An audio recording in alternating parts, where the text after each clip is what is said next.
So the second quarter of the year has been a continuation of the first. A lot of the volatility that we saw in Q1 has come through into the second quarter. Markets have continued to struggle.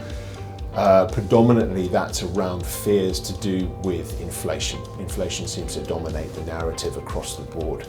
The follow through, the fear in the stock market is that when inflation starts to increase, when it gets sticky, interest rates have to be raised. And when interest rates are raised, that causes a contraction in the economy, that causes investors to rethink how they want to invest. What we saw in the first quarter was growth stocks, which have done so well in the past 5, 6, even a decade, really came under pressure. And we saw the continuation of that in the second quarter. The NASDAQ, which is the main growth index for the market, was down nearly 27% year to date, and a lot of that came off in Q2.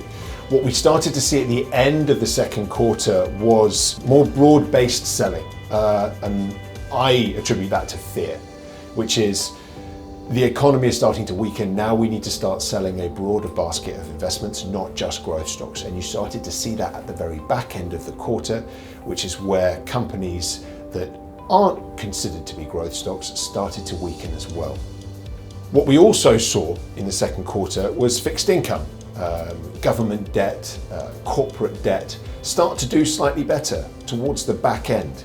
That government debt is still very much affected by interest rate rises. And so in the first part of the second quarter, there were some steep losses in fixed income. But as you started to see the narrative change from interest rate rises to, okay, there may be a recession around the corner, people started to turn more positive on fixed income, especially government debt, which is where investors traditionally flock to when a recession is on the horizon. So what we started to see was government debt, fixed income starting to strengthen into the latter half of the quarter. TAM rode that wave. We started to invest into fixed income as we moved through into the back stages of the second quarter. The reversal was quite sharp, and so we were quite happy that we were invested ahead of that. Some of the other asset classes that have come under pressure in the second quarter or done very well in the second quarter, precious metals that did so well in the first quarter as the conflict in the Ukraine started. They've started to suffer in the second quarter as bond yields started to rise, as inflation started to increase. People stopped seeing precious metals as an inflation hedge and they started to sell them down. Precious metals are very affected by the strength of the dollar, and the dollar has been extremely strong in Q2. So that again was some weakness that we saw. Some of the other areas that have been very good are investments into volatility funds. Volatility funds essentially make money in times of volatile markets. They did continue to do extremely well as they did in Q1. So that's been a really good store of value for us, and we consider that that's probably going to continue into Q3 and Q4 as these markets continue to do what they've done.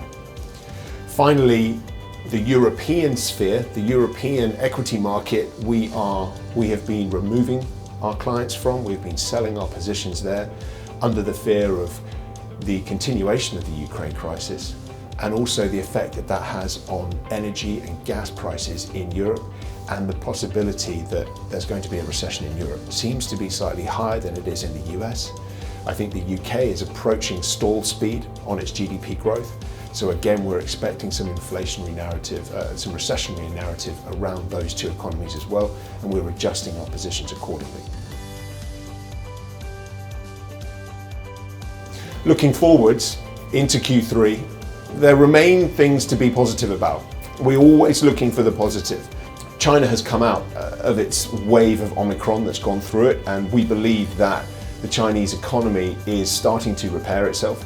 There are some obvious risks, but we believe that the Chinese government is looking very favourably on growth this year. So we've started to put some positions back into the portfolios in China, which we think could be a great investment. We continue to retain a lot of our volatility funds, as I said, with the volatility we see increasing over the third quarter. But again, off the back of that, we do still see positivity in the market. We do still see the US consumer remaining in very good health. we still see that as a really big driver of economic growth for the US. So we do remain positive on parts of the equity market, such as the US.